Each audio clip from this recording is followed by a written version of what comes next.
இன்னைக்கு நான் டிஃபாவில் என்னென்னலாம் பர்ச்சேஸ் பண்ணன்றதை காட்டட்டுமா? இந்த பவுச் ஒன்று வாங்கியிருந்தேன். இதில் இருக்க இயரிங்ஸ்லாம் நான் வாங்கியிருந்தேன். இந்த பவுச் மட்டும் காம்ப்ளிமெண்ட்ரியாக கொடுத்துருந்தாங்க. க்யூட்டாக இருக்குல்ல இந்த இயரிங்கு. இந்த பேர்ல் இயரிங் என்னோடய ஃபேவரெட்டு. அப்புறம் இதுவும் ஒன் டைப் ஆஃப் பேர்ல்.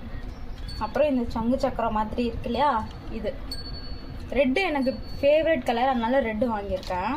தென் இந்த 2 ஆங்க்லெட், இந்த திருஷ்டிக்கு காலில் ஒரு காலில் போட்டுப்பாங்களே அது மாதிரியும் அது மாதிரி தான் போடுவாங்க மெயினாக.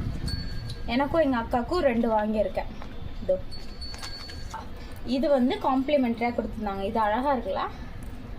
டிஃபாவில் மோஸ்ட்லி எல்லாமே நல்லா இருக்குது. நான் அங்கே வீடியோ எடுக்க மறந்துட்டேன். நெக்ஸ்ட் டைம் போகும்போது உங்களுக்கு நான் வீடியோ எடுக்கிறேன். இந்த மாதிரியான வீடியோ நீங்கள் டெய்லியும் பார்க்கணுன்னா பாஸ் டெய்லியை சப்ஸ்கிரைப் பண்ணிவிட்டு பெல் ஐக்கானை கிளிக் பண்ணிக்கோங்க.